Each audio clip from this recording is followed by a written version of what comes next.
Helen Ryder, good to have you here at noise11.com. Good to talk about new music. Love Over Hate. Thank you for having me. Love Over Hate, that's an interesting title. How much real life went into the song title and the songs on this record? A lot, actually, because to open that question up, I actually wrote this album post a car accident, and I had time off to contemplate life and look out the window at nature and read the news, and I suddenly felt that I had a lot to say about a lot of things. So the title is very important to me. Love Over Hate could be a personal title. It could be also a view of the world. Yeah, well, thank you for saying that, because I actually feel that this album is more a collection of love songs. It is a collection of love songs, but it speaks of the times that we're living in. And I feel like the songs are personal, but also political. Because I guess, both personally and politically, when you're using that as the template for what you're creating with the album, were there actual experiences in both of those sectors that actually inspired this record? Yes. So, for example, In the Slow Lane is actually about my car accident, but it's about slowing down. It's about taking time. We don't have to fit so much into life. It's also about having love over hate, in that, how can I explain it? When I had my car accident, a lot of people were very upset that I'd had this car accident. It wasn't my fault. And they felt very angry about all the people that had caused this car accident. And I said, no, that's not how we move ahead, and heal. So that was that song.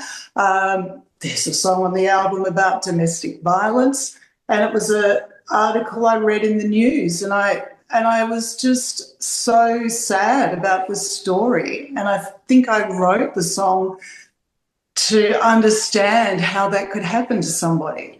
And then there are songs that are just about love, the different aspects of love, the euphoric feeling of love in Magnetic Field, the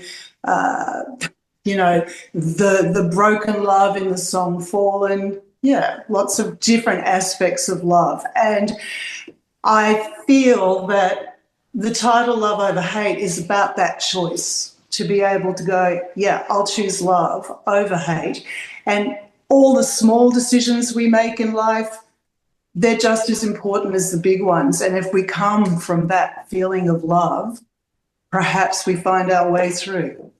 Let's talk about Magnetic Field to start with, because this was the first taste of the album that we got. What did you want the fans to feel from this first song when it was delivered to them in June? I wanted to introduce the album with a really upbeat, happy, poppy sort of song, and I deliberately wrote the song with lots of major seventh chords. And Bruce Haymes, who co-produced the album with me, we both looked at all of the songs on the album and we went, yeah, that's the one to introduce the album, because there are other songs on the album that are really very serious. So we wanted to, just start off with something upbeat. And then we go to Josephine, which is very personal for you. So Josephine is about my mother, and she had this epic journey from the UK to Australia. And it's not just about her journey, it's about how she lived her life.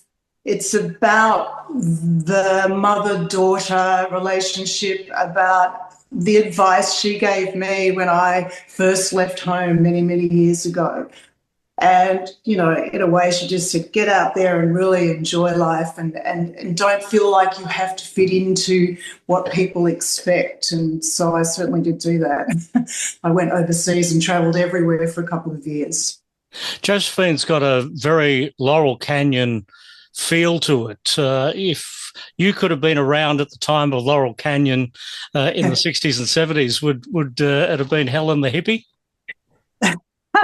I think I probably was that when I left school. When I was at school, after school I went to art college. Yeah, and then I dropped out of college. Really regret that, and then just travelled, which I don't regret.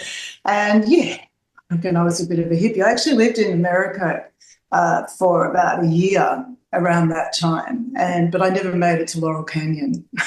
Bruce Haymes, who you've worked with on this record and you've worked with Yeah. previously, he's more than just a producer, isn't he? He's almost like a collaborator with you on this record. Definitely. So, look, I met Bruce many, many years ago. It was when I first moved to Melbourne from Sydney. I started doing little piano bars, and a friend said, get Bruce Haymes to play keyboards. So that's how it started.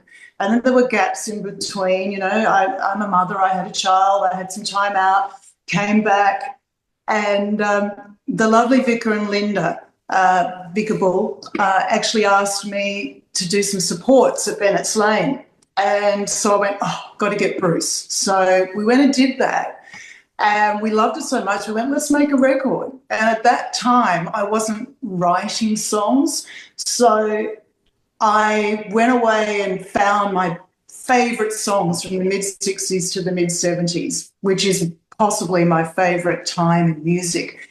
And so we made an album. And then, then we played that album around town. I went to Sydney with it a bit. And then, real life intervened, actually. So there was the car crash, and then there was COVID. So I'd written a lot of these songs towards the end of the car crash, and I demoed them at home on my little home studio. And then I couldn't go and see Bruce because there was COVID. So this album did take a while to actually come out.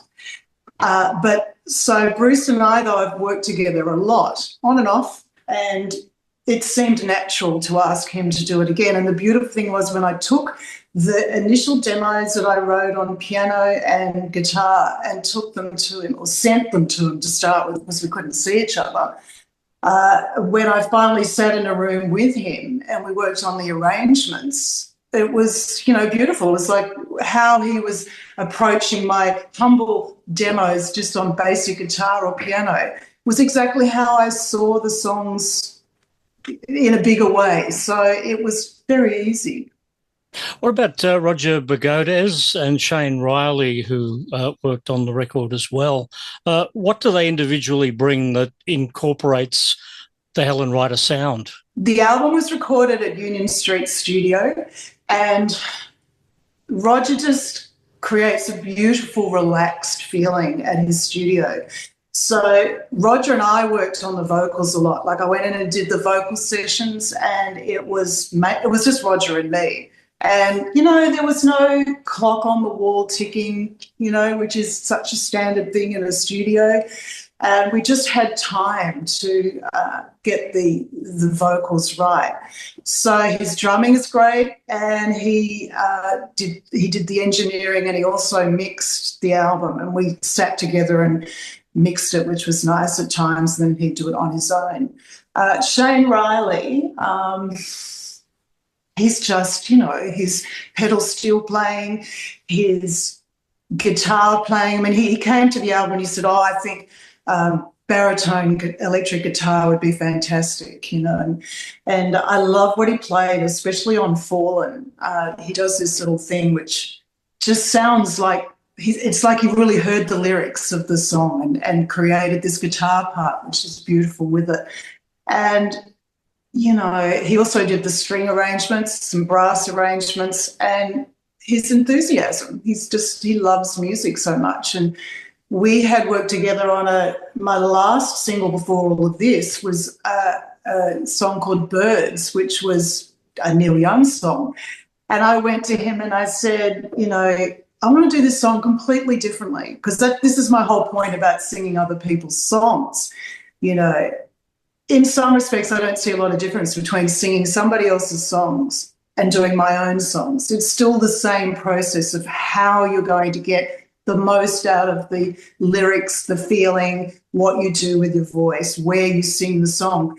And so I said to Shane, let's do this song completely differently. And so I said, pedal steel. So I went into the studio and sang just pedal steel and voice. and then realised we needed, something else. So then we got Stephen Hadley to do double bass. So that was kind of where we first met with that song. So, and then, occasionally gigs, he would come along. So it was obvious that he was the right person for this. And for the atmospherics, because I'm big on atmospherics and having all those lush sort of sounds. You've mentioned Birds, a Neil Young song. I was going to mention that later in the interview, but as you brought up the topic, I'll go with that one now. Birds, it was a great song to cover by Neil and not the obvious Neil Young song. Actually, so that came about. I was doing a little wine bar and I contacted Shane and I said, Shane, let's do something different with this, duo. Like, let's do pedal steel and voice and then there's a bit of guitar. And that was in my set. And people said to me, oh, you should record that like that because it's so different. So that's how that came about. Have you heard the Whitlam's version? No, I haven't. There are a few, aren't there? There's a few versions. Yeah, and everyone seems to have their own individual take onto why they go to that song in the first place. Yeah. With the songs themselves, I think you've talked about going from the humble demo to the fully realised song in the past. Explain, that feeling when, you're starting out with something quite raw and by the time it comes out of the studio at the other end, it's quite a polished recording. Look, the way this was done in bits and pieces. In other words, my demos, then Bruce worked on the arrangements with me, and then we put down the rhythm section. So it was Roger and Stephen Hadley, and that was at Union Street Studios. And then Shane went off to his home studio and put his parts on. Then for one song, we did actually do it in the studio with Shane playing guitar. We needed that. And then I went and did my vocals, and then Stephen Grady and Katie Bates came in and did the backing vocals. So, it was a different way of recording, or maybe that's how people record now. I mean, I think there's every different way. So you were saying, how did I feel about the process? Well, the beautiful thing is that there was actually time to walk away from it and then come back and look at it and go, oh, I'm loving this, and I love the way the songs turned out. I love them. Because when we look at this album, Love Over Hate is arriving pretty much 10 years after Someday Love. Do you sort of think about the comparisons to who you were back then as a songwriter and a performer to who you've become now? No, not really. I think, like I said a bit of that earlier on, where I said singing my own songs or covering somebody else's songs. I think of somebody like Rickie Lee Jones, for example, who will put out her own songs and then she'll put out an album of all covers and she still makes those songs her own and it still sounds like Rickie Lee Jones. So I think maybe that's my template. Yes, this album did take a while to come out, and there were a few of life's hiccups along the way, as far as having to take some time out at time for a family situation, another time because of a car accident, and then COVID. But, I'm here and it's done. And it may have been 10 years, and yes, that's just how it is. Let me ask you about one song from 10 years ago, Ladybird, with the late Spencer P. Jones. That must have been a magnificent experience being part of that. It was great, so I asked him and I thought, well, he can say yes, he can say no, and he said yes. And I'd always been a little bit kind of, afraid of him. He was so rock and roll and so different to me. And I found him to be an absolute gentleman, a real charmer and just so lovely to work with. And he came along and he did the single launch for that song and dressed up and both there. And he was going to come to the album launch, which was at the Toff in town, but he couldn't make it at the last moment. And, yeah, it was just wonderful working with him. And I just think his voice is just so perfect on that that song. Was that the only time you worked with Spencer? Yes, it was. We did a video for that song, and so I had a friend who had a house in Mount Massington, and so we went out and spent a day there in amongst the trees, and that was fun. Yeah. Another highlight in that 10-year period between the first album and this album, the Ode to Bobbie Gentry show that you did, which was a marvellous piece of work at the time too.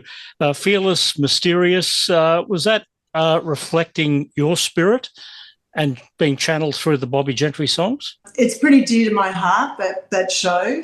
I first of all did it at the Caravan Music Club and then out on the weekend. And that was like a big band. It was like a 10-piece. It had, lovely singers from Melbourne out the front. And then it was suggested we make it into a one-woman show, which we did last year. And with script by Reg Cribb, and Lachlan Bryan was the musical director this time around. And it was a small little band, and I really love singing Bobbie Gentry songs, which might be a bit curious because that's very different to my album, as you've probably noticed. And I love Bobbie Gentry, and I love Dusty Springfield. I love all the vocalists that sing in that soft sort of, but still powerful vocal style.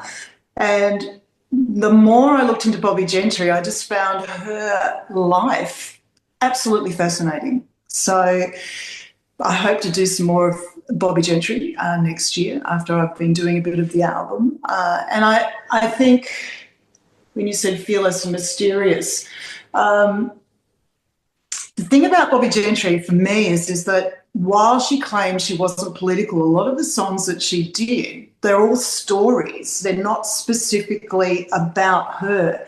And I think that was an influence for me. I wanted to make sure that on this album there were songs that were personal, but there were also songs that were stories about other people. Yeah. And I think I got that from her. Mm. Let me ask you one final question about Love Over Hate, a very cinematic record. If it was a film, what sort of movie would this be? What sort of? Well, it wouldn't be a comedy, would it? It's quite deep and meaningful and all that sort of thing. You get some pretty strange comedies out there. Look, I love Nordic noir actually, but I watch way too much of it. But I couldn't claim that it would be that either. I don't know how to answer that question, to be honest. We'll leave it up to the audience to decide what they want to place it. Yeah. We'll wait for the sync deals to roll in, then we'll find out. Well, wouldn't that be something? I do think there are songs on here that would be fantastic. At the end of a movie, you hear a song and you go, who is that? I often do that. I will explore who that singer is at the end of a movie. And that would be wild if one of these songs made it that way. Yeah. In the meantime, the album is out for everyone to listen to, or depending on when you're watching this, either sort of about to come out or it's out now. So it's around now. I get confused with that every time. It's like, oh, should I? Yeah. Excellent stuff. Helen, great to have you here at Noise 11. Thank you for having me, Paul.